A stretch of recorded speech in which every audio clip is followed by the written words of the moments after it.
Now we have to click the. Got it. Hi, everyone. Thank you so much for having me. It is wonderful to reconnect with students or at the other side of the world. I feel it's a great honor to teach for Shantideva Center, and very happy to be here with you. So I was asked to teach about how to work with fear. I think when I started teaching online, which was very soon after the lockdown happened, I could feel the fear building in people, and I thought, oh my gosh, I have to talk about fear. So then I did some teachings on how to work with fear, and I will use some of the inspiration that I got then, but also will add some new things that are maybe more applicable to life as it is right now. So what we're going to do, we have 3 opportunities, 3 classes to talk about fear, and every class I will speak maybe 1 hour, and then we have some time for question and answer, and then we'll do a meditation together.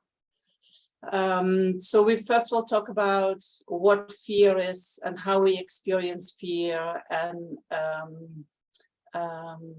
what the causes of fear.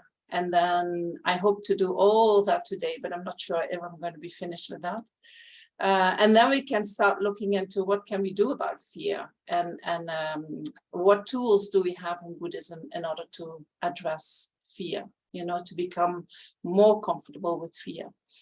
Because I'm sure you all know when fear is in the mind, we get all these thoughts and ideas and reactions that are uncomfortable, that are not sometimes not useful, that are blocking us from actually reacting in a more skillful way. And it is very hard to counteract that, you know, so we need tools. What can we do when the fear arises in the mind, and when it is captivating us, and when we feel like we are losing control over our mind? I have this feeling when fear is in the mind that I have no control, you know, so that's what we're going to do. And so before we start, we maybe have some time to adjust our motivation. You know, in Tibetan Buddhism, 2 things are very important: the motivation, how we start our activity, and then the dedication, how we finish the activity. And they say then what you do in the meantime is not so important. If you do things with a very good motivation, then you create a lot of virtue. So let's take a minute to adjust our motivation. If we listen to teachings without taking some time to adjust the motivation, and we follow our instinctive mind, then the chance is very big that even when we listen to very beautiful teachings, which are pure Dharma, the chance is there that our action of listening to these teachings still becomes a cause for suffering, because we are motivated by attachment. And so to let go of that attachment, we need to generate a motivation that is either beyond this life, or a motivation that is not just about ourselves, but about all sentient beings.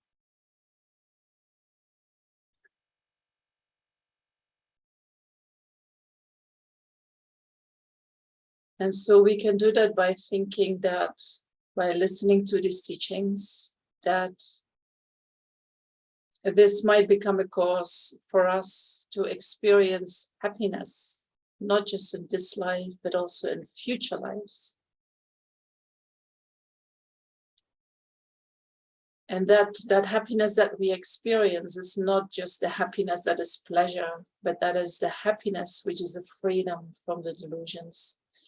A happiness that is coming from being liberated from the delusions.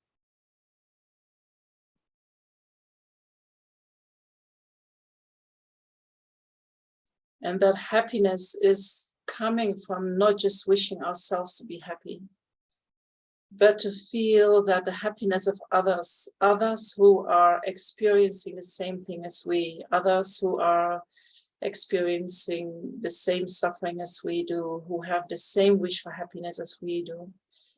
If we can think that others who are in numbers so much more than that single person that we are, and if we make that happiness of all the others more important than the happiness of just ourselves, then what we are striving for, a motivation, becomes a motivation for enlightenment, where we have achieved a state that wishes all sentient beings to be happy. And in order to bring that happiness to sentient beings, we strive to become fully enlightened, to develop all the qualities that can be developed, and to remove all the negativities from our mind stream that can be removed.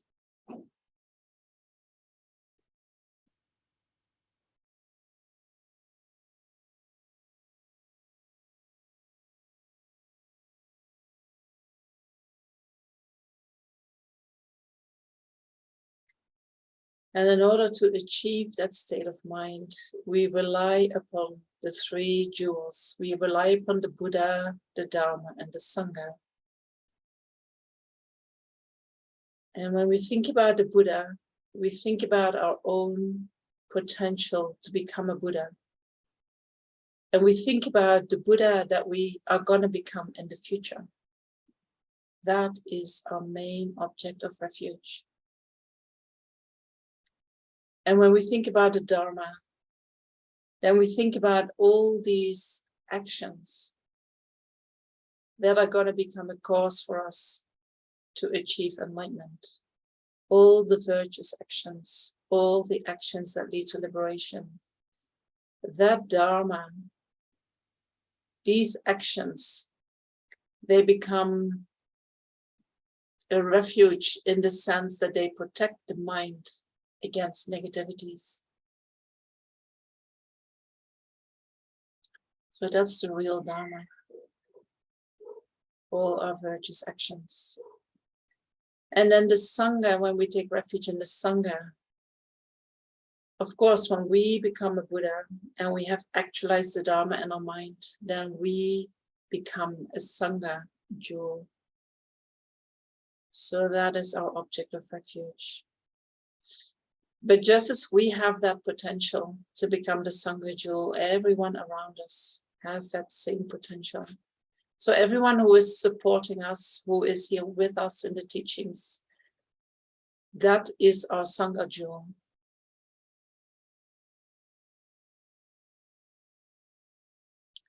And so having that knowledge about Buddha, Dharma, Sangha, we can take refuge. Put that on the screen for us.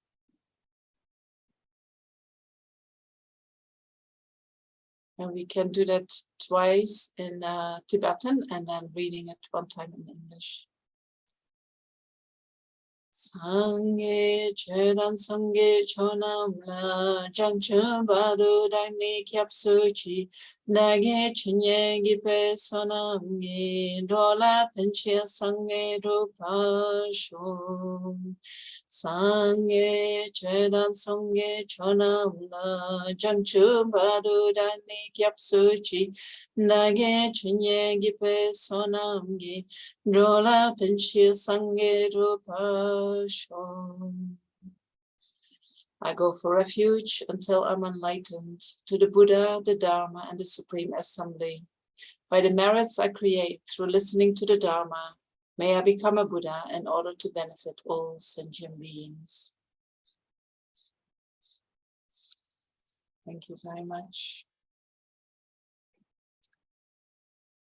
So now I'm going to talk about fear and especially how we can work with fear, how we can overcome fear. And so if we think about what Buddhism advises us to do, we can think about what Shantideva is saying. And he says, if we can change something about it, if we can change something about the circumstances, we should do that. right? That is what we first look at. Can we change the circumstances? But if we can't change the circumstances, that is a condition for fear to arise in the mind, then we have to look at the mind. We have to look at our reactions, our reactions to the feelings of fear, and see if we can change something about that.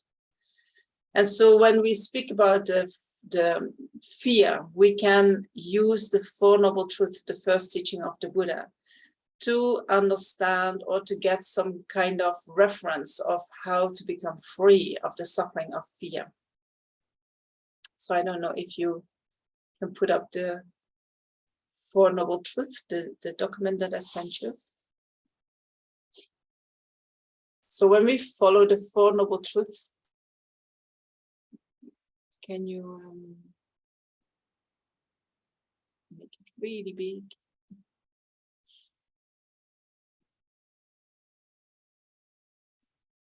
You have to change the view from the document. Anyway, you can also scroll it. It's okay. Sorry, Venerable, I couldn't hear you. Did you want to make it smaller?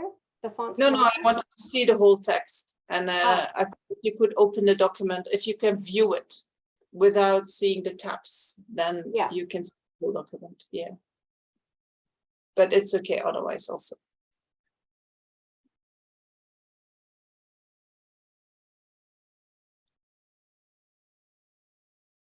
So for any problem that we can have, can you put it up? Are you trying to do that? Yes. I was trying to do the view. Yeah, I wasn't sure if you were still trying. Yes, there it is. Wonderful. The Four Noble Truths. So whatever problem that we have in life, we can follow the Four Noble Truths. And sometimes it says when we approach a situation with the Four Noble Truths, it is like approaching a situation as a doctor. First of all, we think about a truth of suffering. So we need to know what is actually the problem. What are we suffering from? So in order to understand that, we need to know what is fear, where is it coming from, and how does it get triggered? You know, we need to have a really good idea about the suffering that we are experiencing. And only then can we say, but what is the cause of having this fear arising in the mind? What is the cause of our suffering? And according to the Buddha, the cause of all our suffering is karma and delusions. So we will look into the delusions that get triggered when fear arises in the mind. And also what makes that we experience fear? What is the karma of experiencing fear? And so when we know the cause of that suffering, when we can go back to the root cause of that suffering. And of course, that always comes back to the self-grasping mind. Then we can think about, okay, if there is a root cause, then we can also do something to eliminate that root cause. So then we talk about a truth of cessation. That is, of course, easier said than done. You know, we have to remove the self-grasping mind. But there are many things that we can do before we can fully eliminate the self-grasping mind. And so we will talk about that. How can we cease the suffering that we are experiencing? Maybe not completely at this point in time, but we can definitely lessen it. And when we know that that is a possibility, then of course there is also a way how to do that. How do we take the medicine? You know, the doctor can say, you know, there is a cause of your suffering, there's a cause of your disease. I have found the cause. The fact that I found the cause means that we can also eliminate the cause. But then he gives you the medicine and you need to take it. So that is the truth of the path. That means we actually need to apply what we have heard in order to really become free of the suffering, free of the fear. Okay. We can go back to the, you can take it down. Yes. So we all know that fear is suffering, you know, but let's look a little bit deeper into what we are suffering from. So what is fear? Fear is an unpleasant feeling that arises in the mind. It arises in the mind, but often we can also feel it in the body. right? Fear is one of the many unpleasant feelings that we can experience. You know, we can, for instance, to name a few other unpleasant feelings. Another unpleasant feeling is being annoyed, being frustrated, impatient, agitated. Another one is being confused, being puzzled or lost. Or there is the feeling of being disconnected, alienated, distant, uninterested, withdrawn. And you can hear when I'm talking about displeasant feelings, they're all unpleasant feelings, but they're all different. They all have a different taste. They all do something different in our body and our mind. And so I want to really focus on, when we know the whole array of unpleasant feelings, then what is fear and what makes fear so special, so different than the other feelings? Another type of unpleasant feelings is being embarrassed, you know, feeling ashamed or guilty or self-conscious. It's not pleasant when that arises in the mind. Or feeling pain, feeling agony, being heartbroken, feeling lonely, hopeless, unhappy. Feeling tense is another type of unpleasant feelings. And with being tense, we can feel anxious or distressed or nervous, overwhelmed, restless. Or we can feel vulnerable, fragile, helpless, insecure. You know, all these feelings are unpleasant feelings. And so fear is being afraid, is just a type of unpleasant feelings. In Buddhism, we speak about 3 types of feelings: unpleasant feelings, pleasant feelings, and neutral feelings. And in terms of our desire realms, our samsara, we mainly talk about the pleasant feelings and the unpleasant feelings. And why is that? That is because we all have the tendency, when pleasant feelings arise, we react with attachment. Attachment is right there after the pleasant feeling arises in the mind. And when unpleasant feelings arise, we react with aversion. So all the unpleasant feelings, although there are so many different types of unpleasant feelings, we react to them with aversion. And so by simplifying the feelings into pleasurable feelings and unpleasurable feelings, we look into what the main point is, where the main point of practice is, and that is in how we react to what we are feeling. And so these reactions are the same, you know, whatever unpleasant feeling arises. So from one side, we can all put them on one big heap of unpleasant feelings. From the other side, fear is a specific unpleasant feeling. So let's have a look into what distinguishes fear from the other unpleasant feelings. And I would like to ask that to you, you know, and you can put something in the chat, is how we distinguish fear from the other unpleasant feelings. Can you say something about it? And you can talk about what we are experiencing when fear arises, or what are the things that make that fear arises in the mind.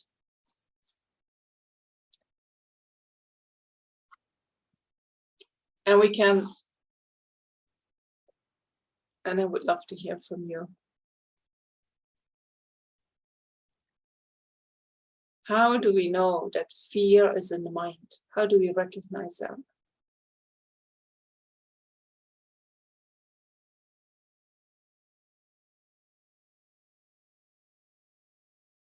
When you are worried for your safety, so when your safety is threatened, fear is life-threatening emotionally. Is fear life-threatening emotionally? Or is fear arising? Can you say a little bit more about that, Leslie? Fear is life-threatening emotionally. Fear arises. Fear is when something is out of my control. So I get afraid when something is out of my control. Fear makes me feel I have no control. So that's nice. For some, it's when fear is when I'm out of control, and other people say fear is when I feel I have no control and I'm helpless. Steph also says it's out of control. When fear is in the mind, then all the senses are on high alert and very sensitive. Yes, we get a little bit on the edge, right? Our nervous system gets into this alarm state. And so we become extremely sensitive. Our body reacts and gives us clues. The heart races, we are numbed, our vision narrows. Very good observed.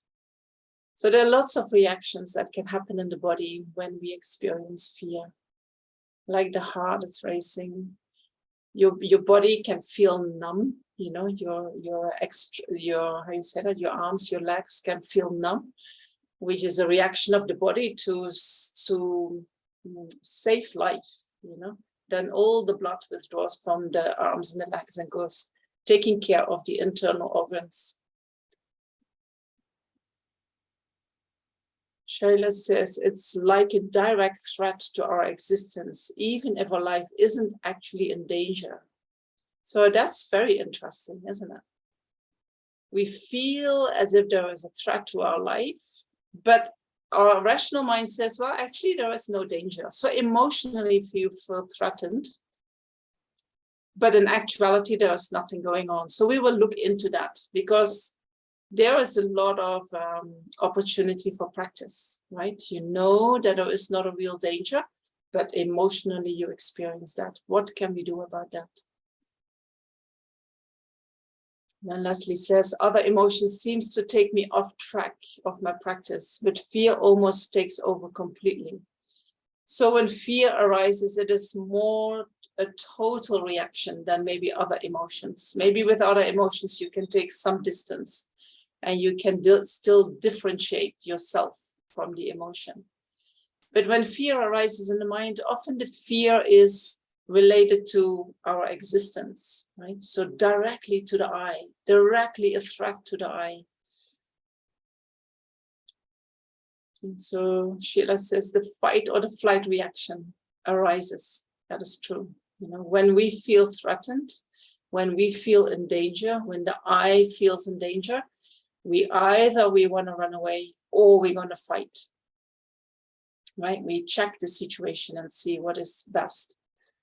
So if I summarize that a little bit, then we could say that fear is an emotional reaction, which we not only experience mentally, but we also experience it physically. The body is fully reacting to the feeling of fear.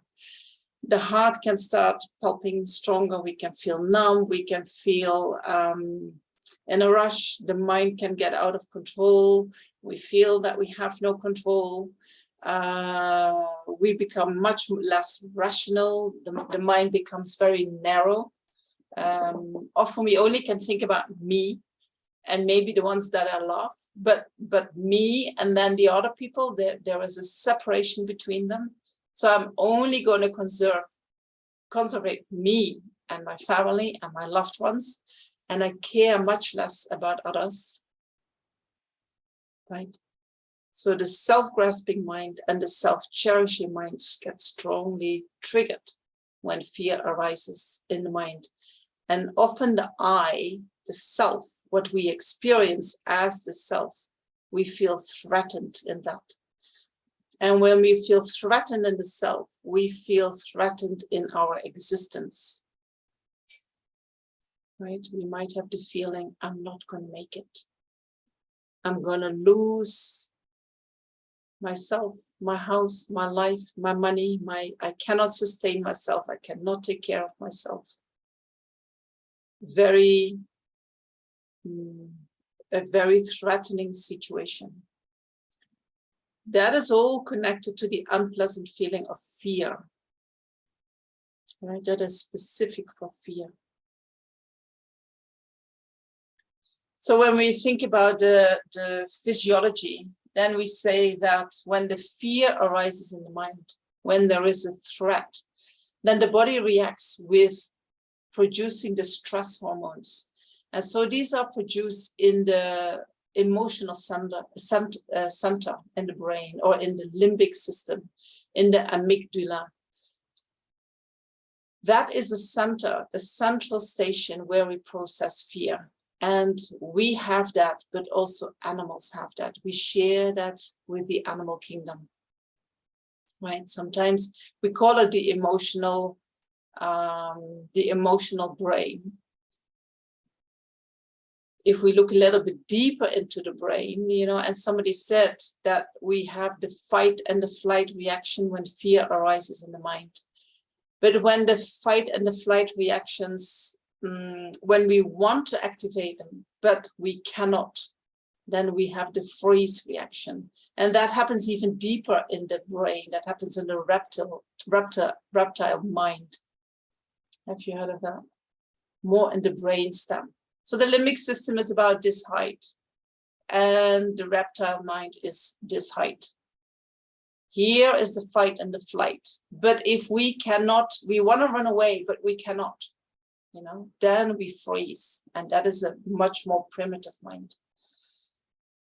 So when we are threatened in our existence, or when fear arises for whatever reason, and it can be a one-off event, you know, so then the fear arises in the mind, and the body and the mind, it stays there for a little while, and then it wears off.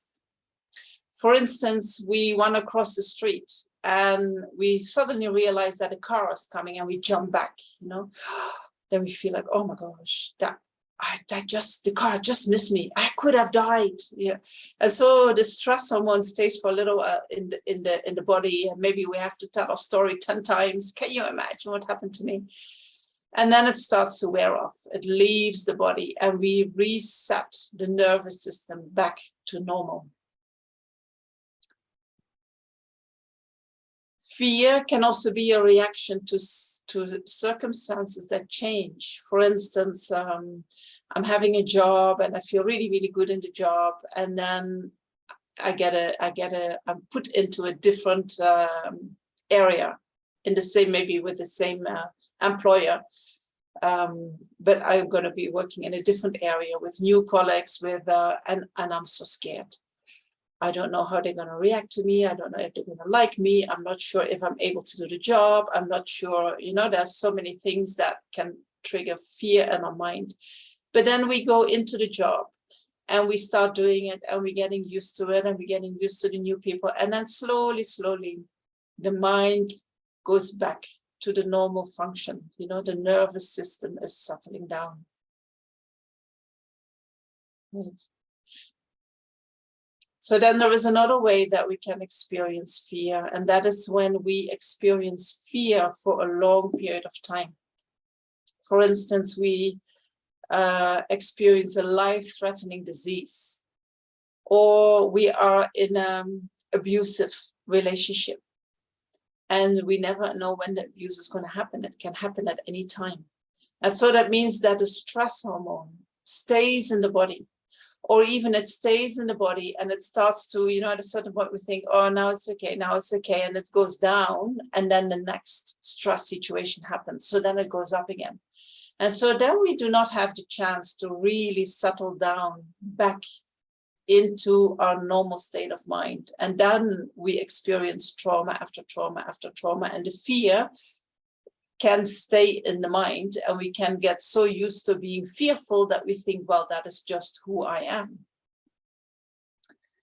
And when we are in a situation like that, and the fight and the flight reaction and the freeze reaction is triggered again and again and again, you know, that is actually a condition to really become physically and maybe even mentally ill. You know, these are situations that we really have to try to avoid. One-time fear, no problem. You know, it is normal to react with fear to a situation where we feel endangered.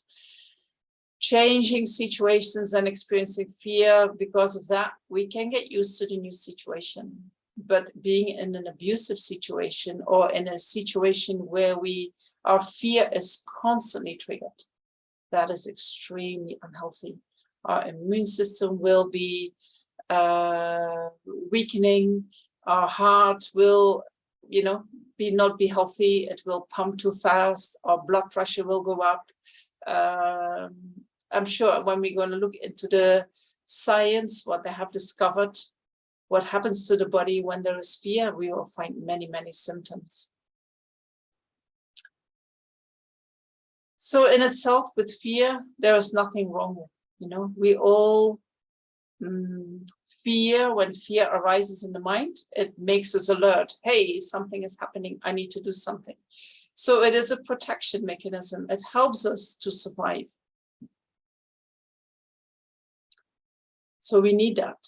It's not that we want to get rid of, and we cannot, we cannot completely make the mind so that, yeah, we can actually. When we really become a Buddha, we become fearless, right? But until then, there will always be the fear reaction, and there will always be the protection reaction from the body and the mind when we are in danger. So what is it that we need in order to survive? If the fear is mainly around, I feel threatened, I'm going to die, I cannot sustain myself, then what is it that we need to survive? Because when these things get triggered, then we know that fear will arise in the mind. For instance, when our life is in danger, when we think our life is in danger, fear will be triggered, right? Alarming us. Hey, you need to do something. When our health, when there is something with our health, right, we feel endangered. Oh my gosh, my life. I'm going to lose my life. I need, and fear gets triggered. When there is something with the money situation, for instance, what is happening at the moment? I don't know how it is in America, but in Europe, the energy bills are skyrocketing. People have to pay 4 or 5 times more for energy bills than before. So they can, from all the income goes to the energy bills. So people are scared, right? Then many people need to say, well, now I cannot afford anymore to do my job. So many bakeries are closing, many other factories, especially those that are producing food, all closing down because they say, I cannot sustain my job. Then I lose my job. That also scares me, right? How do I going to survive? I cannot make money. I cannot provide for my family. Then they might lose their house, right? They can't pay their bills. And the bank comes and says, okay, now your house is our house. Then where are you going to live? Very, very scary. Then when that all starts happening, they might be living in a community that is watching them and, don't do anything. You might lose your community. And when we lose all that, we might lose our safety, our feeling of safety. And each one of them is a trigger for fear, right? So just going through these and looking into the world, that what is happening right now, we can imagine that so many people are living in fear. And when people are living in fear, we all have similar reactions. When we are living in fear, we just start, the mind becomes very narrow. The self-grasping mind increases. We try to hold on to ourselves. I just need to take care of myself. So we become more selfish. And we become also more self-cherishing, right? As long as I can save myself. Only after that, I'm going to worry about my neighbors. But if I cannot save myself, why I cannot start worrying about my neighbors? They have to do it themselves. They have to take care of themselves. So the self-grasping mind and the self-cherishing mind, they become stronger and stronger and stronger due to the situation. And we all know when these become stronger, we become not more pleasant people, right? We become more unpleasant people. And so if we want to make a change, then this is the time to practice. This is the time to say, okay, I know fear is going to arise in my mind, but I'm not going to let it take over my mind. I'm going to practice, and I'm going to practice the opposite of what my mind is telling me. And when we can do that, we can be an example for the people around us. And they might start doing the same. Then we can use this difficult situation to transform our mind and to build different type of community, to build a different type of world.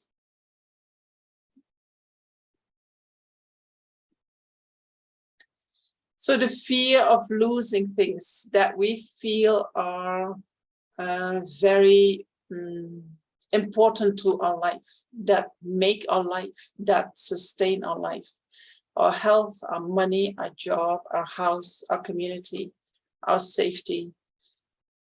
We are afraid of losing any of them.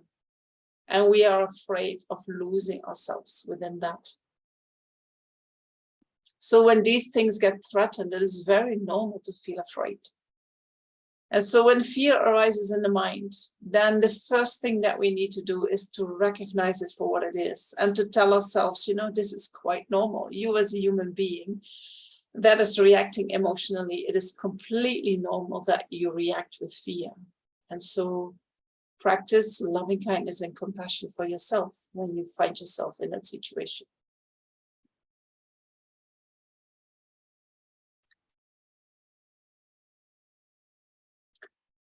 So I mentioned before that the flight and the fight reaction that arises due to fear, and also the freeze reaction, that we share that with animals. But at the same time, we can say human beings are also different from animals. So how? Let's have a look at that. We have what mainly distinguishes us from animals is our brain, isn't it? It is our logical mind. It is our intellect. We have the capacity to reason, to use logic.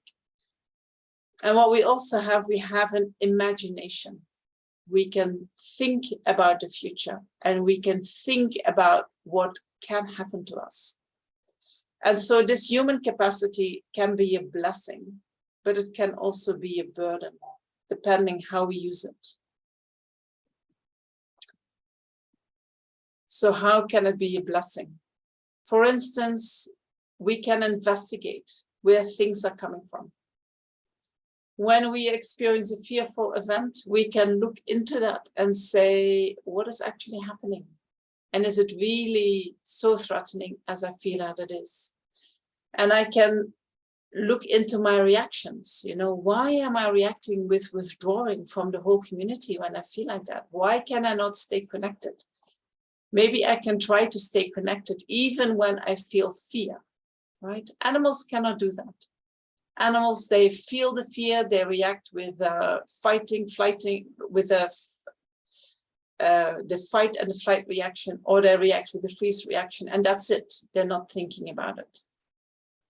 We can see things from different perspectives. Right? So we can use that capacity when a difficult situation arises. Unfortunately, how we are at the moment, our human capacity is maybe more a burden for us. So how is that? For instance, what we do is when we have a feeling arising in the mind, and then some delusions arise in dependence on that, then mental engagement comes. The mind starts thinking, and we go over and over and over it again in a certain way of thinking. So for instance, when something unpleasant has happened and we find it very difficult to digest, we go over that again and again and again. We tell the story to whoever wants to hear it. And this can be a sign that we cannot accept the event that has happened. We resist it. We resist really feeling what happened. And so sometimes doing that is our attempt to change the past. I don't want that to have happened. So I talk about it. Can you believe it? This happened to me. Can you believe it? I cannot believe that he did that. I cannot believe that she said that to me. You know, this is trying to change. And sometimes in our mind, we even think, oh, if I had said something different, then maybe she would have said also something different, and then all this would not have happened. This is our resistance to accepting what actually has happened and to sit with the unpleasantness of what has happened.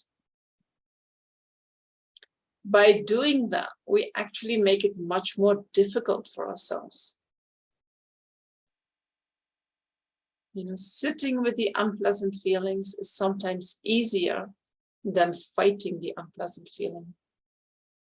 So we will get into that, sitting with the unpleasant feeling. I think next time we do that. So what is another problem with our mental engagement? For instance, we expect something unpleasant to happen in the future. We expect it to happen and we already start worrying. Oh my gosh, if I'm going to do this, then this and this and this will happen. And so we play all kinds of scenarios in our mind. And we might, maybe that is an attempt of us to try to control something that we cannot control. Or we try to find out, or we try to find a way out of the situation that we fear might happen. Right? If this happens and they're going to do this with me, then I'm going to do this and this and this to stop this from happening. Or again, it is a way to avoid unpleasantness to happen.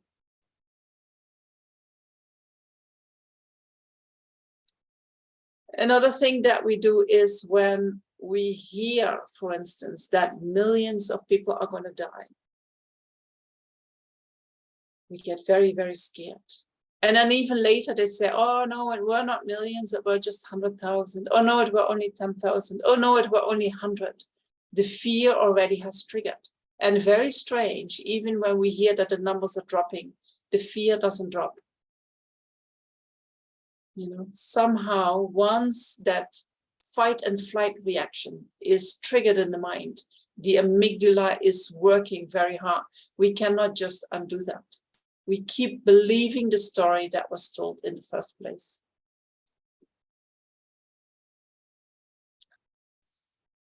So besides that mental engagement, another problem that we have is that we believe that our thoughts are reality itself. And when I say that, you maybe say, no, that's not true. I know the difference between reality and my thoughts. But what we do is we see reality, we hear about reality, then we have images arising in the mind, and then we project our images of reality onto reality itself. And then whatever appears in the mind and what appears in front of us get mixed, and they start to appear as being the same thing.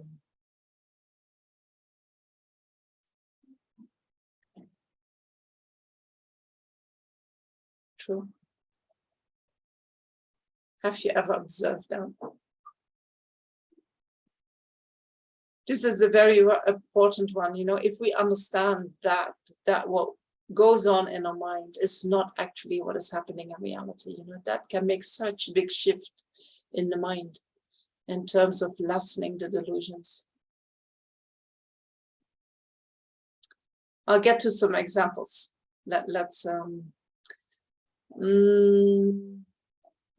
So for instance, what we are very susceptible for is that when we see that others are in danger or in a life-threatening situation, we imagine how it feels like for them, you know, oh my gosh, you see, their children have nothing to eat. What if my children would be like that? We know how it feels, right? We find it an awful feeling that arises in us. And so when other people experience fear and misfortune, we feel the same arising in our mind. Due to our compassion, due to our empathy, we can feel it, we know it. It can happen to us as well. And when we hear stories about others, then we can imagine that with our mind. And then we can imagine how these people feel. right? When we hear a story about a horrible accident and a mother, she was caught up in the fire and her children were burned with the mother, we might for days have these images going through our mind and we think, oh my gosh, must she have been suffering there? And how much must the husband be suffering, losing the wife and the kids, right? We hear the story and then something starts working in our mind that we can imagine the suffering they must experience. True? So when many people experience fear, we also experience that fear when we hear about it. And the funny thing is, when people tell us stories, even when they are not true, that same reaction happens in our mind. We believe it and we can feel it. And the fear in our own body and mind gets triggered by that. So that means that even if there is not a real threat, we can make to believe that there is a real threat. And then our fight and flight reactions get activated.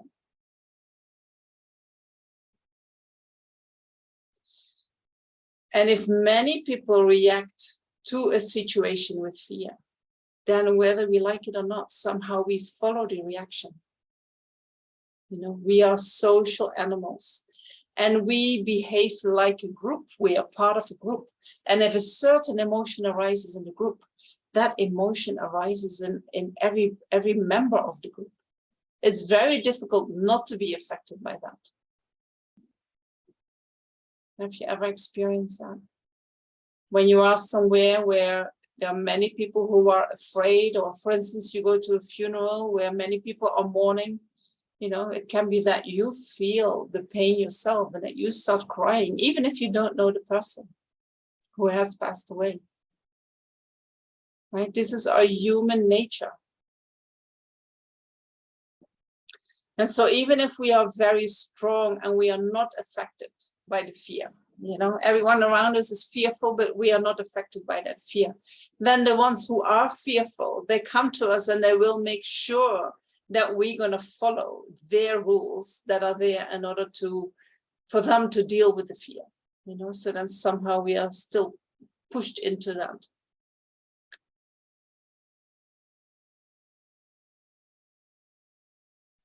And so that is a big difference between human beings and animals. Our fight and flight reaction not only gets triggered when there is immediate danger. For instance, when we want to cross the street and this car is coming, but also when we hear stories about people that might be in danger, or when we hear stories about something that might be a danger for us. And so then when that flight and fight reaction is activated in the mind, then we keep repeating it, thinking about the possible danger that is going to maybe affect us, maybe affect others. And so then the fear stays in the mind.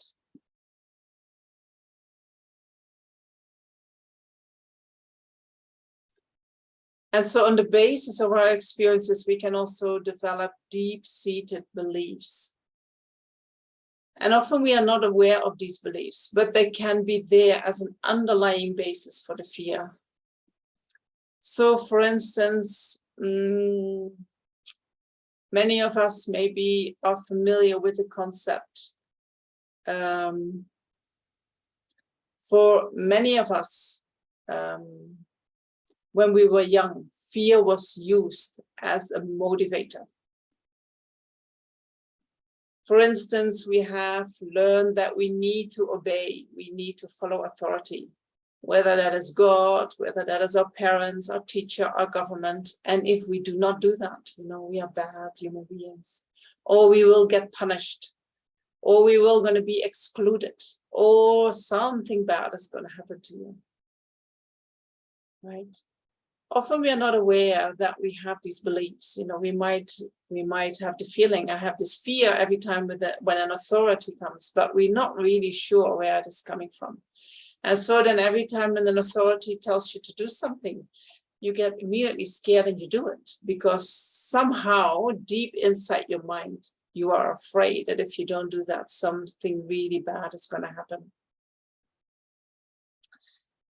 And if we grow up in an unsafe environment where the threat of violence stays for a long time, and if the threat is there again before you can recover from the previous one, then our fight and flight reaction is constantly triggered. And so when that is happening, then we get exhausted, both physically and mentally. You can get really, really, really sick, as I mentioned before.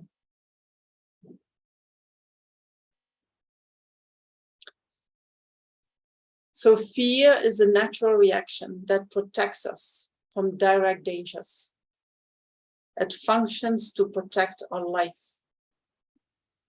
But fear is also a feeling that gets triggered when we think our life is in danger, or when we are told our life is in danger. The fear also can get triggered when we believe that there is not enough of something, or when we are told that there is not enough of something. Right? And so when there is a direct danger, we're not going to do anything about the fear and the reaction to that fear. But what we have done in our life, in the way society functions at the moment, in the way we get programmed from when we were very little to now, daily, through the television, through society, through, everyone around us, in the family. What we get, often we are told about dangers that when we investigate, there might not actually be a danger. Often we are told about things that are scarce, that are very rare. There's a scarcity of a certain thing, like energy. Oh, there is not enough energy. When there is not enough, the self-grasping mind, the self-cherishing mind just starts to increase. True, whether we like it or not. And so whether these stories that we are told are true or not doesn't even really matter. But in order to address the fear, it does matter. And so we can analyze if these stories are true.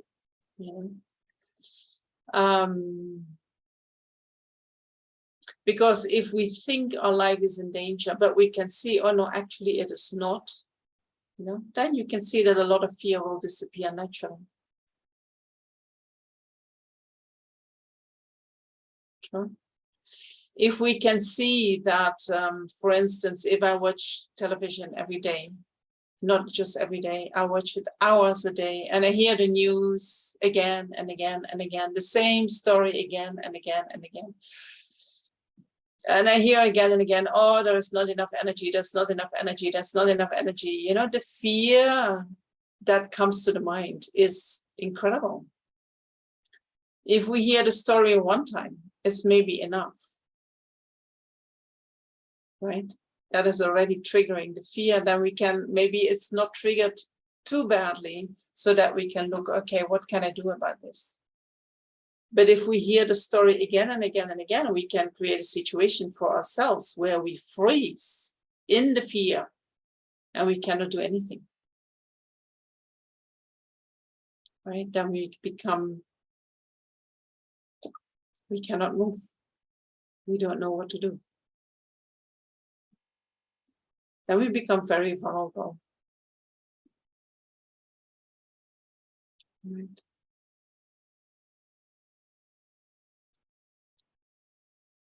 Are there any questions so far? I'm about to go to the second noble truth, the cause of suffering, but maybe you have some questions and I would be very happy to take them.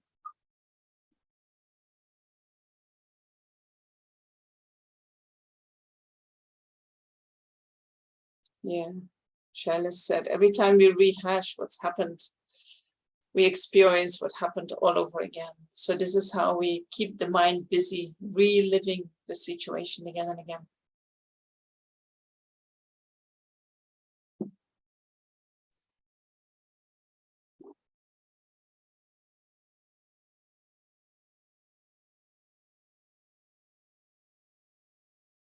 No questions.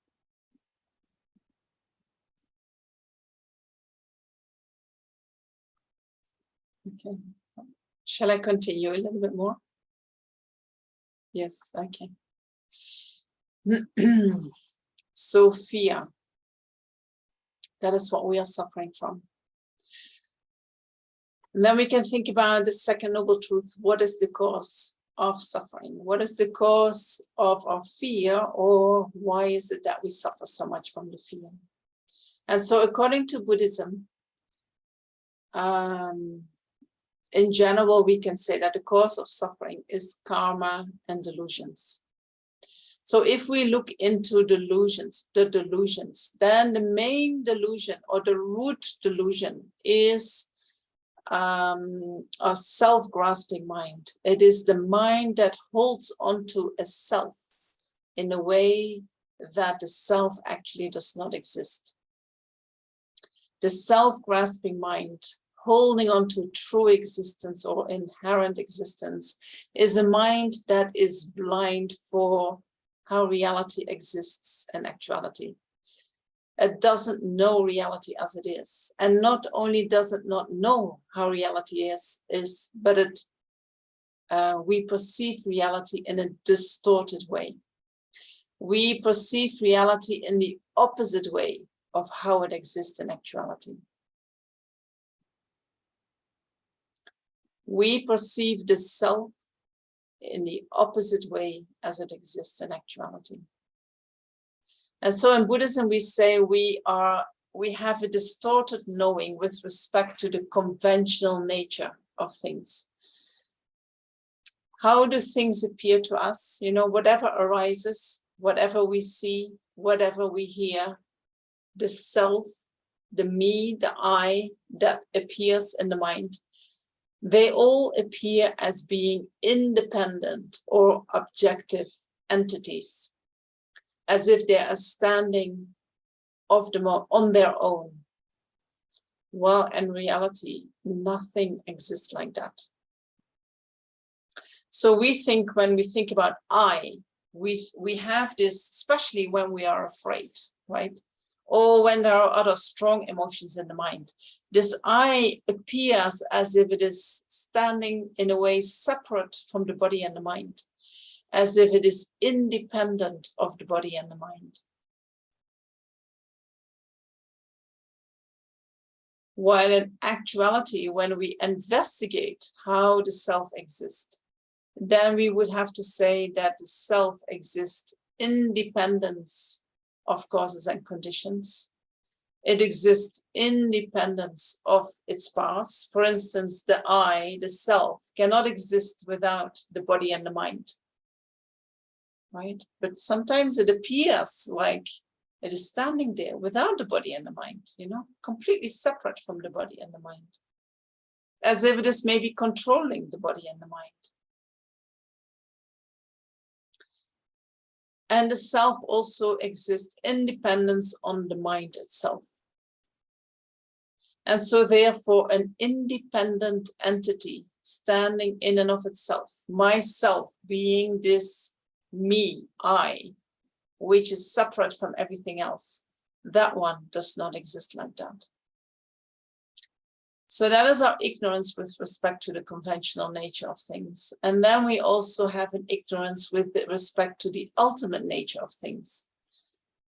And the ultimate nature of things is that nothing has an independent existence. Nothing exists inherently.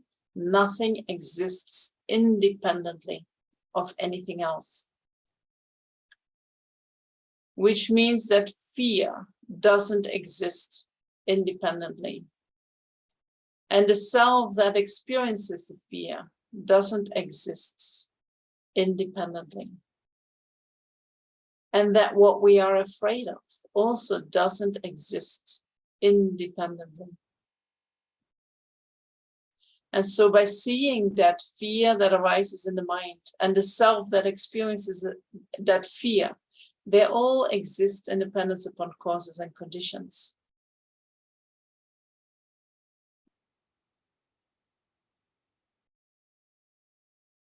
And so, although we cannot see ultimate reality as it is at this moment, we can think about it. And by thinking about it, we can see that the self is not limited to this body, nor is it limited to the mind.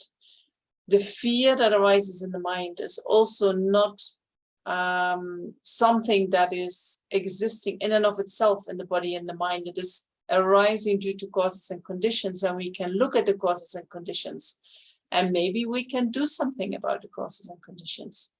When we change causes and conditions, then the result, which is the fear, will also change.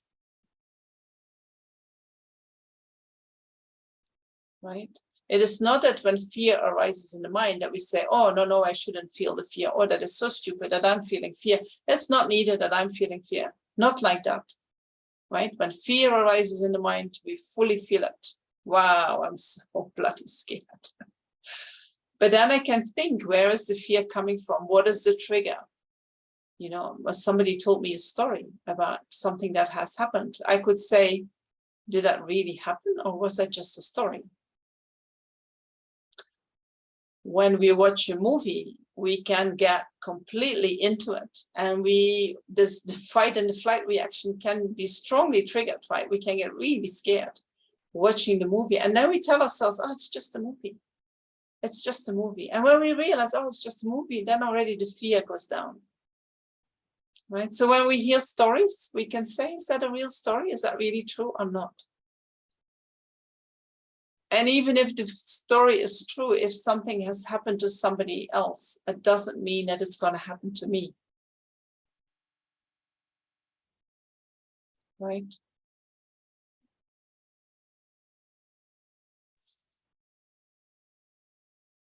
So these are things that we can use to contemplate.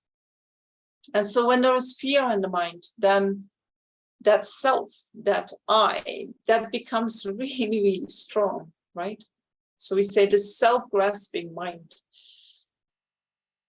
becomes very strong. And so we experience ourselves as an independent entity, as an autonomous entity, as an entity that does not depend upon the body and the mind. And also when that self appears strongly, you know, we feel this strong need of taking care of ourselves, right? I need to save myself. I need to make sure I have enough food. I need to make sure I have enough of this. I need to make sure I have a good life. I have to make sure that I survive. That is all based on the self-grasping mind. And then in dependence on that self-grasping, we feel that that self that arises in our mind is much more important than the self in the mind of others. And so therefore the happiness of that self that we are feeling in our own mind is much more important than the happiness of everybody else. So this is how we fight. This is how we get into fights, right? It's based on strong self-grasping mind, and on the basis of that, a strong self-cherishing mind. My happiness is more important than your happiness. That I get that is more important than that you get that. That I have no hunger is more important than that you have no hunger. That I am warm is much more important than that you are warm. And we completely forget that we all have the same needs. And that just going for our own needs is actually one of the main causes of our suffering.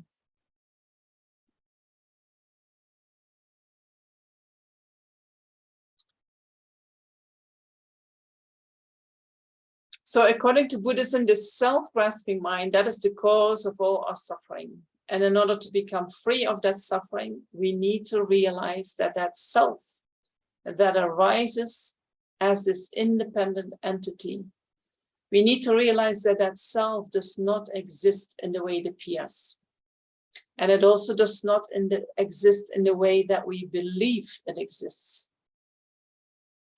And so the self-grasping mind has to do with the view, with how we see things. And in order to have a better understanding of how the self exists, we need therefore develop our wisdom mind. It is the wisdom mind that sees reality as it is, that counteracts our grasping at self, that can eliminate that self-grasping mind. That's the wisdom mind.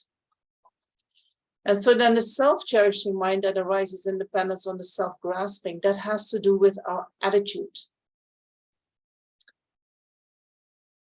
And in order to transform the problems that arise from this self-cherishing attitude, we transform the self-cherishing attitude into a mind that cherishes others more than oneself.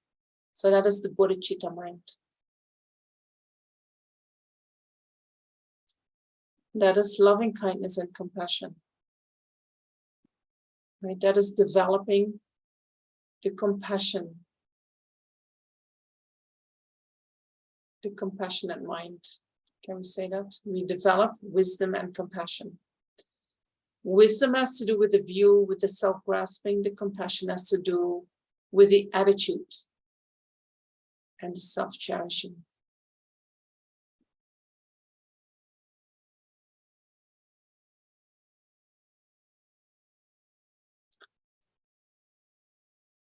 And so then, to finish off, the cause of suffering is karma and delusions. And so I just said a little bit about delusions, just related to the self-cherishing and the self-grasping mind.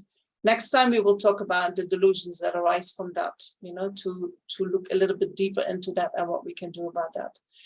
But then there is also the karma. Fear arises from karma. Fear is a result of actions that we have performed. And if we think about what kind of actions can have been the cause for fear to arise in the mind, what do you think that is?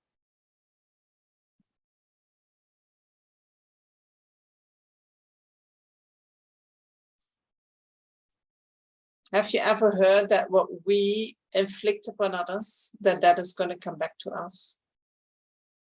So when we do actions that really scare other sentient beings, that fear, that potential to experience the same fear as our victim is planted in our mind.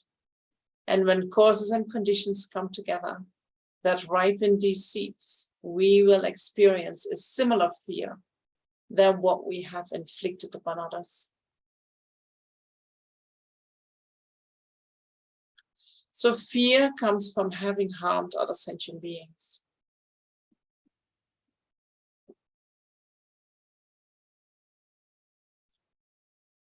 That is the initial fear, Then there is a mental engagement that can increase the fear or hold on to the fear.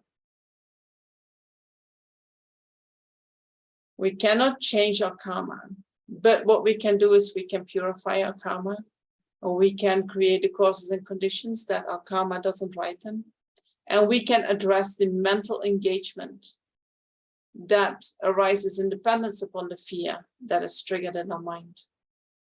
Then we might still experience fear, but it doesn't get out of control. It doesn't take over.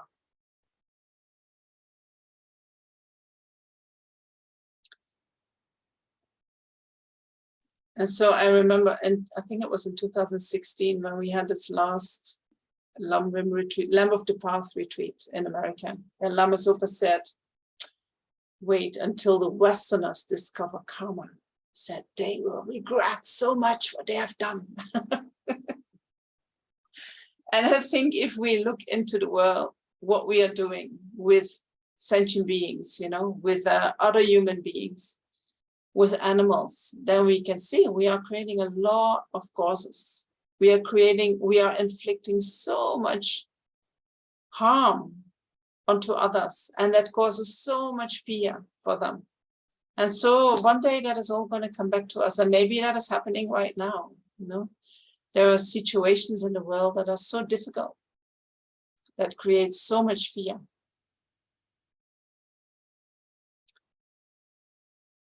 Right? But we have a lot of tools in Buddhism to deal with negative karma, to deal with the ripening of negative karma. Oh yeah. What is that? Sheila says, oh yeah. Is that we're gonna, when we understand karma, that we're gonna regret what we have done. Yeah. So I want to leave it at that for tonight. And if you still have a question, I would be happy to answer them. And otherwise, we can do a meditation. I don't know how you guys are feeling after having heard all this. If it makes you feel kind of, maybe you more fear gets triggered, or maybe you feel understood in your fear, or maybe you feel that, oh my gosh, so much has been stirred up. What do I do now? I hope you're not feeling bad in any way. No? Okay, good. I see some no's. I see some. It made me feel like at least there is a cause and I can work with it. Yes. Venerable, Mary has a question. Okay. Hi, I think you said there were 3 ways to counteract fear, and one is purifying our karma, and the other is changing our mental engagement when fear arises. And what is the third? I have to think what I said. One is purifying our karma, or when fear arises, then we can investigate the situation and see if it is really true or not. Okay, You know, because often fear arises on the basis of stories. And it is not necessarily, the stories are not necessarily true. Right? And fear can arise on the basis of stories, but the stories can be true for others, but doesn't have to be true for us. So investigating reality, if it is really true. Is that all right? Next time we will talk about more about what we can do about fear. You know, there is we can go a little bit deeper into that and elaborate on that.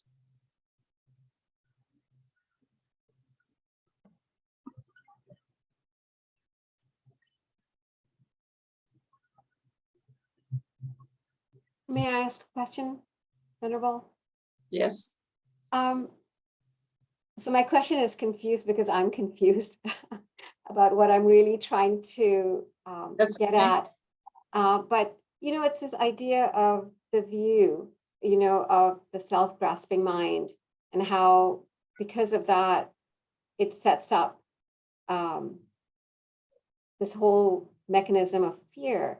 And I was trying to think of the opposite, like you were saying, you know, to think of the self as existing independent on the mind and body, that on causes and conditions and so forth. And I was just trying to like do a thought experiment and think like, okay, you know, if that was my view and I could see things like that,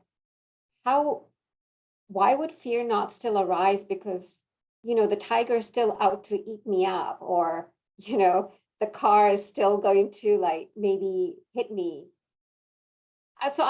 So that's why it's kind of a confused question. So these fears that are a result of an immediate event that is really endangering your life, you know, these, and also the reactions to that, we will not eliminate them, right? Maybe when we are bodhisattvas, really the bodhisattvas who have realized emptiness. I think, you know, there are the stories that these reactions are not there anymore. And, you know, even if somebody cuts them and eats their flesh, they experience just as much bliss as when somebody makes a compliment to them.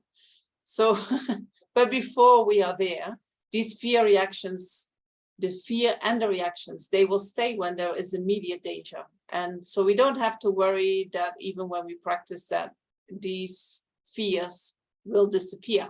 They won't. And also these reactions will not disappear. What was your question?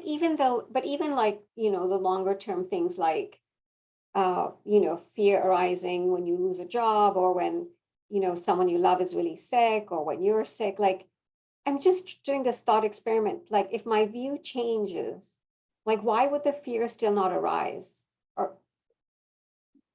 Yeah, I don't know, with for instance, with losing a job, you know, I'm coming from Holland and I lived for 7-8 years in Australia.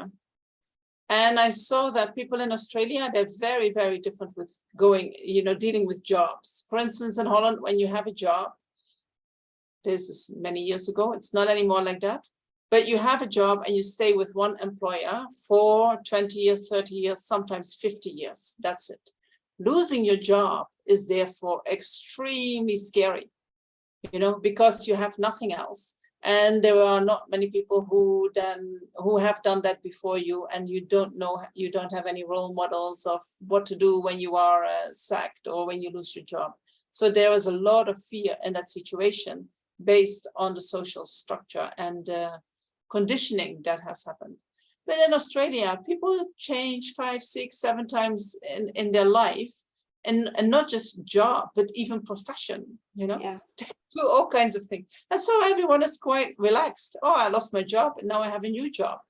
No problem, right?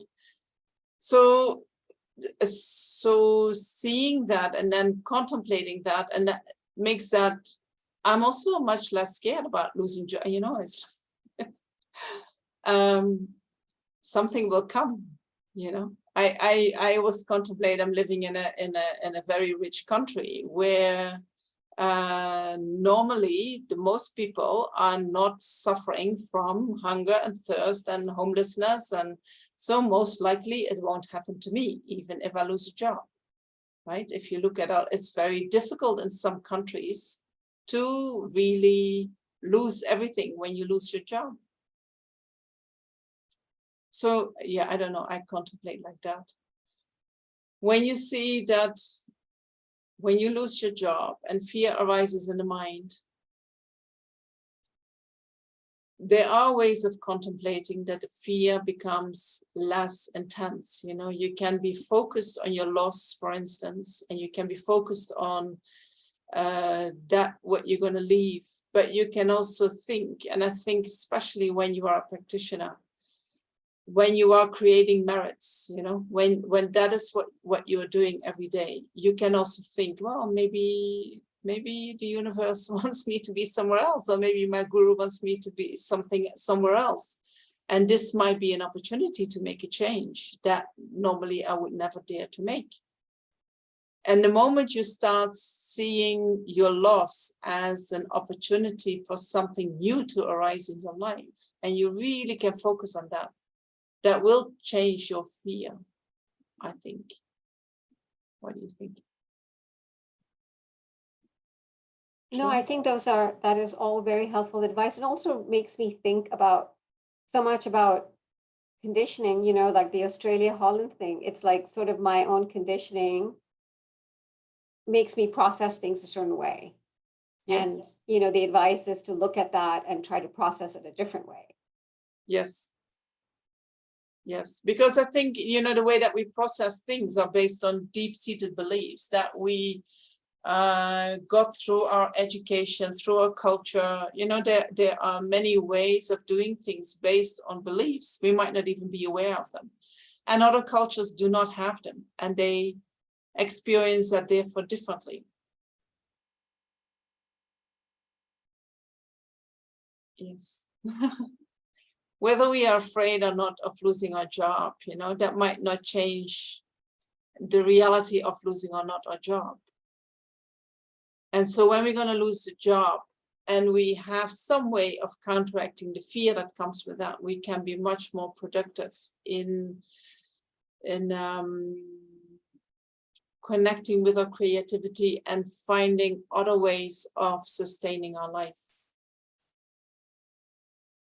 Right? When we are going into the fear and, you know, we freeze in that, it's very difficult to do anything. You're just going to sit on the couch waiting for someone to come who saves you. Right? That's what we do. There was one question here. What is arising most in me in this presentation is the need to recognize and acknowledge being in a state of fear For without acknowledging it, it can't be dealt with. That's very true. So before, that is like you go to the doctor, you first need to know that you are sick, you know, before the doctor can look into what is the cause of your sickness. And so once we start to acknowledge, well, actually, I'm afraid. Actually, there is a lot of fear in me. I'm so tense inside, and maybe we don't know where it's coming from. Maybe we don't know how to let it go. But first of all, to say it is there, that is the start of looking into how you can let it go. Wonderful.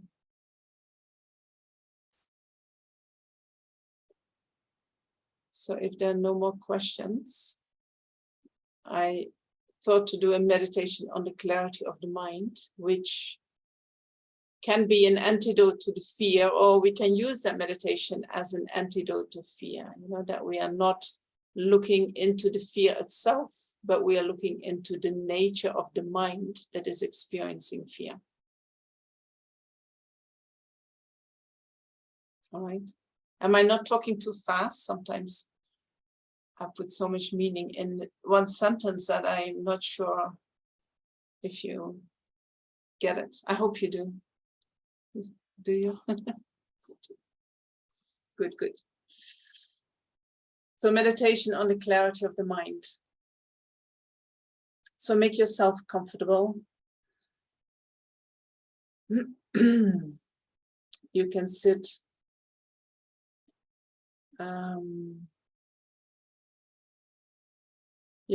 either in the meditation posture, on a floor, on a cushion, on a chair. But if you are sitting, for instance, on the couch and you sit comfortably and your body is relaxed and your mind is awake, you know, then that's fine too.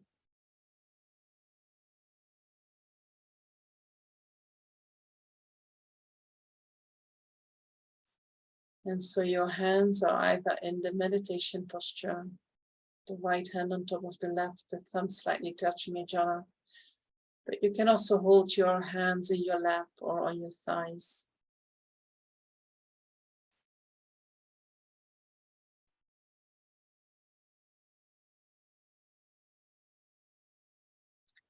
And then give yourself a minute to let the mind come to rest.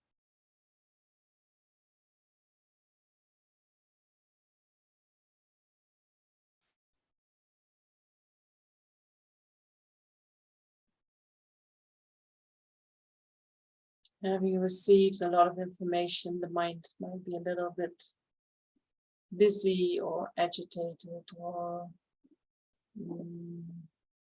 just active.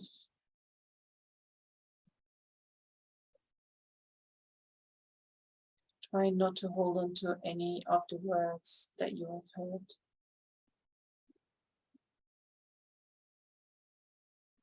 Trust that you have absorbed whatever needed to be absorbed.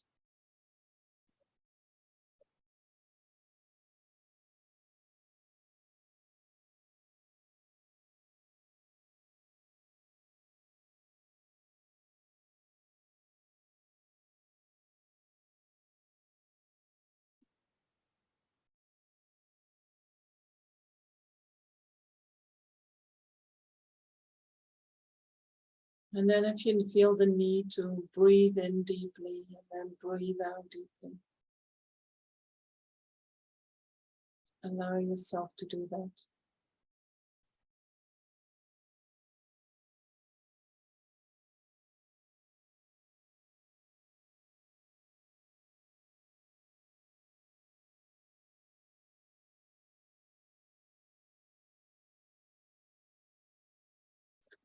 And then we look into our mind or our consciousness. And mind is whatever we are experiencing at the moment. The sensations in our body, our thoughts, our feelings, the perceptions of sounds, and so forth.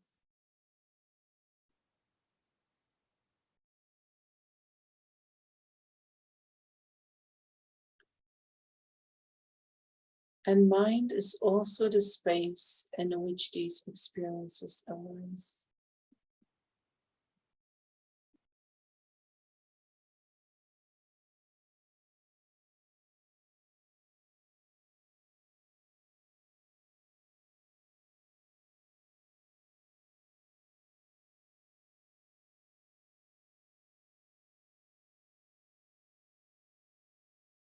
And in Buddhism, we say that the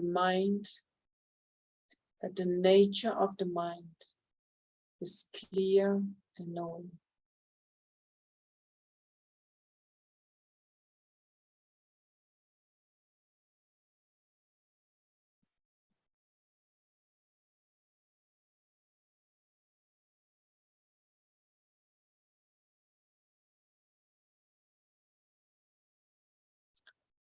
The nature of the mind is clear, which means that it has no form, no color.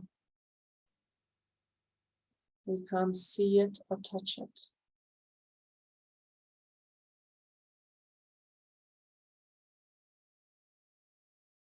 The mind being clear by nature means that the mind is like space.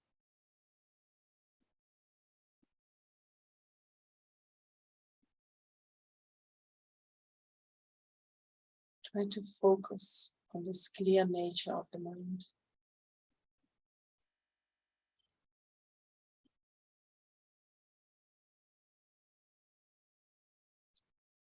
Focus on the space in which all your experiences arise.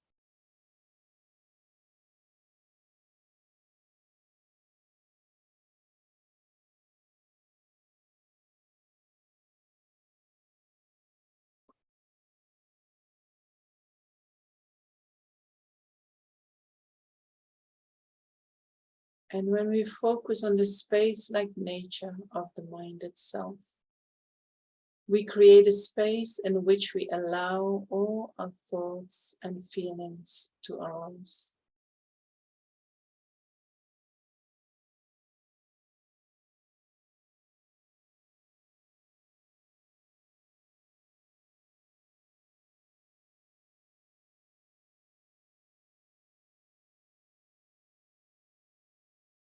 We don't push our unpleasant thoughts and feelings away,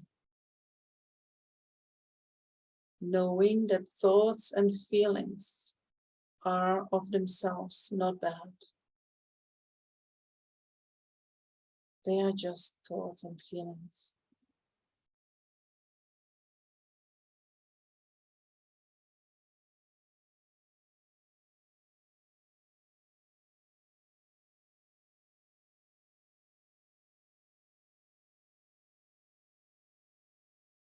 By allowing them to fully arise, we give them the opportunity to then dissolve back into the mind.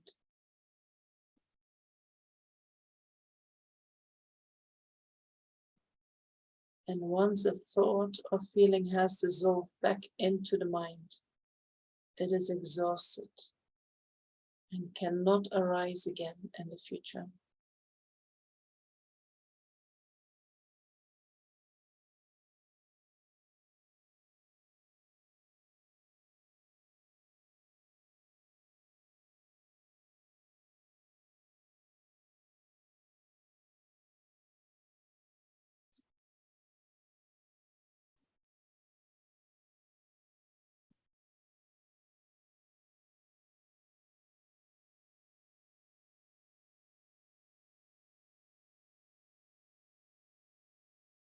Focus your attention on the clear, pure nature of the mind.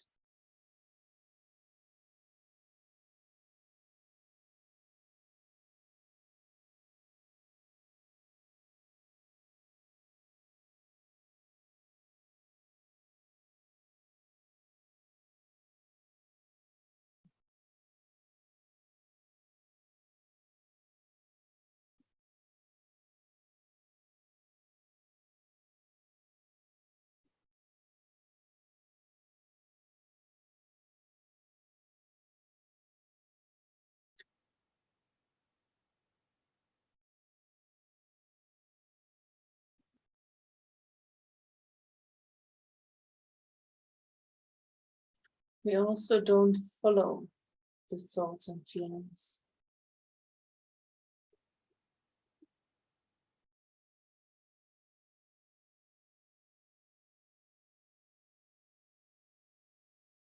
Pleasurable feelings and pleasant thoughts are not good by nature.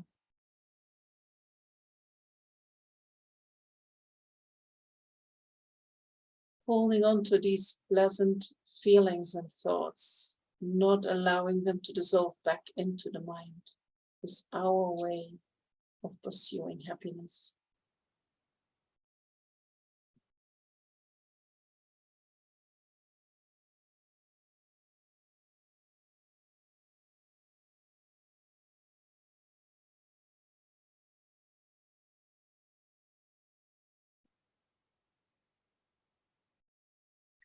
It says in the text, when pleasant feelings arise, attachment follows.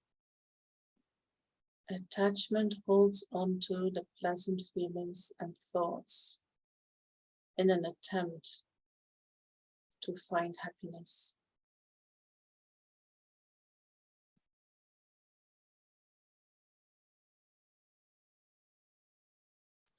But a rational mind can understand that holding on to the pleasant feelings is only a cause for suffering.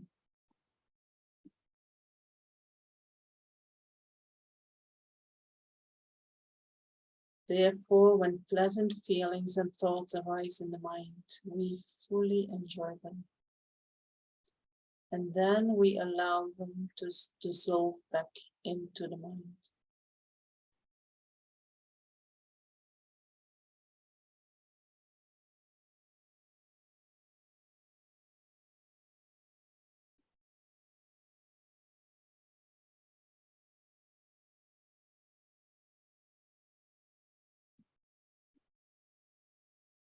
Focus your attention on the clear, pure nature of the mind.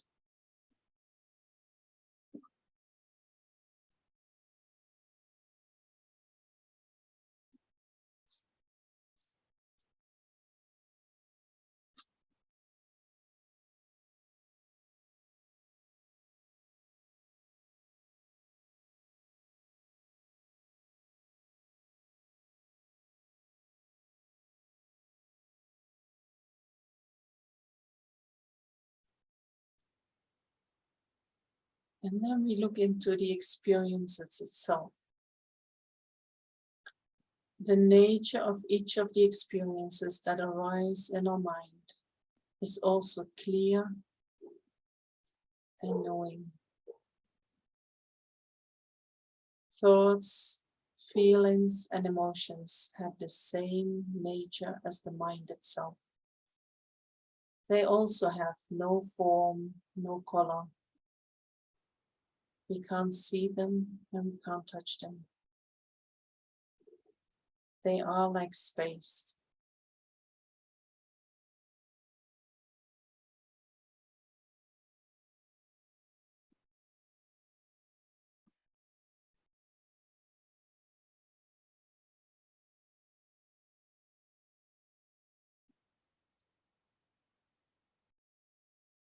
First, observe your feelings.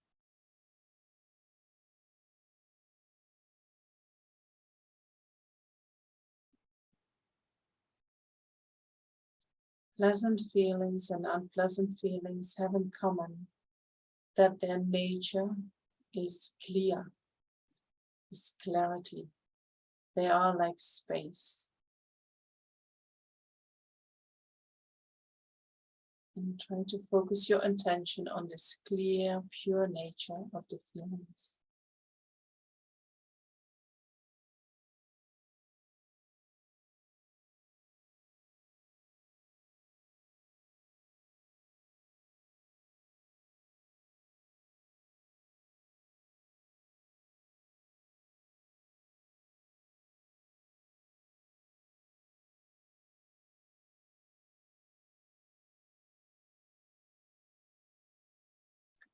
Then observe your thoughts.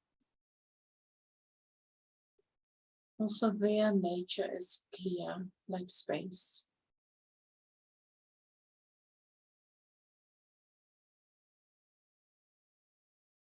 Focus your attention on this clear, pure nature of the thoughts.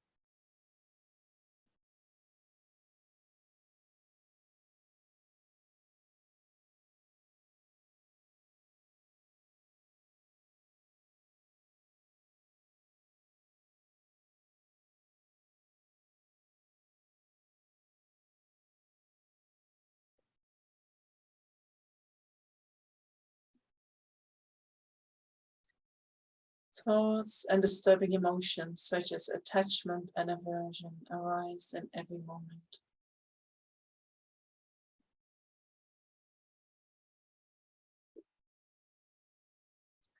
You don't react to them, but remember that their nature is clear. Their nature is without substance.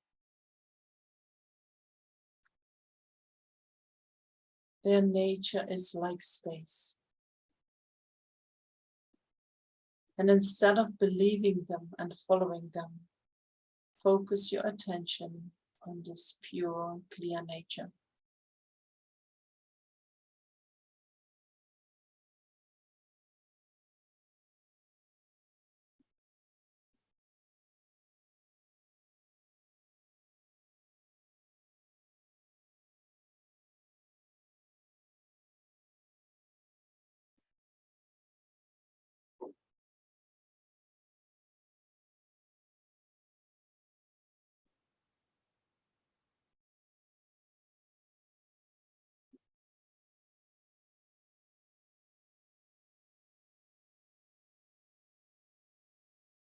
So during this meditation, we only simply observe the clear nature of the mind, which is like infinite empty space.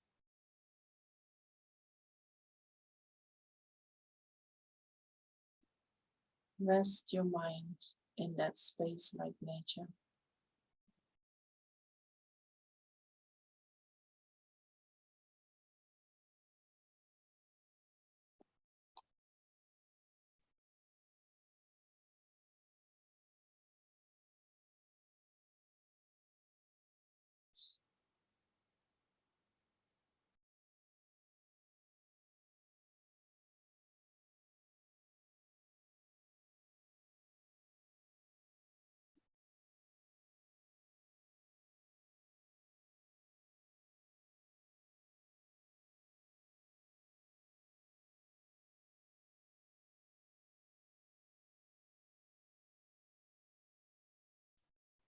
By meditating on the space-like nature of the mind becomes more light.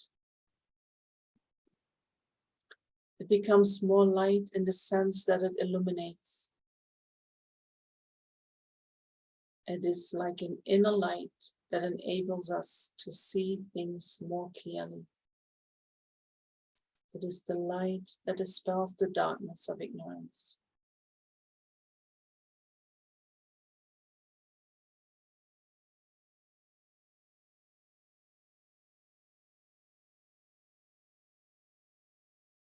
And the mind also becomes more light in the sense of less heavy.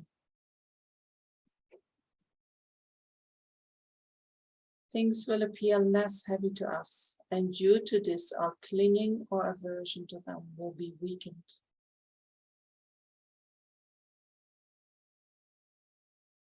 Also, by being focused on the nature of the mind, we don't feed our thoughts and distractions, and they will slowly disappear.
And then we can bring the meditation to a conclusion.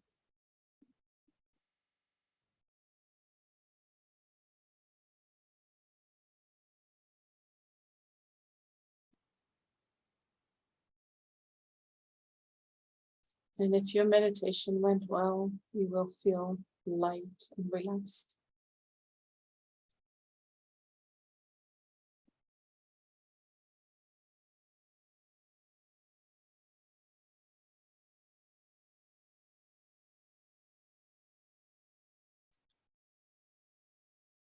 And then we can dedicate all the positive energy that we have created during this session by listening to the teachings, by meditating to the happiness and the welfare of everyone.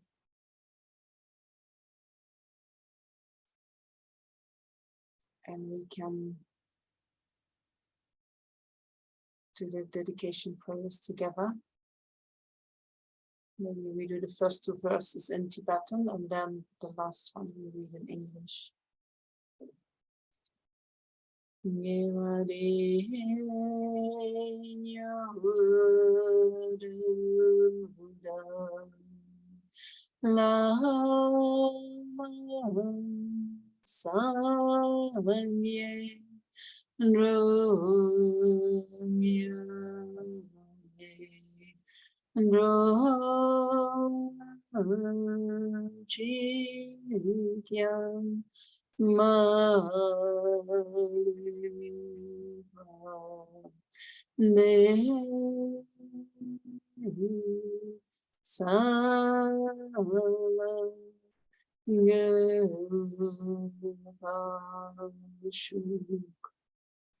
Jangchuk Sem Chok Rinpoche Ma Kye Pa Nam Yeng Yu Chi Kye Pa Nyam Pa Me Pa Yang Ngo Ne Kan Chu Pelwa Shu.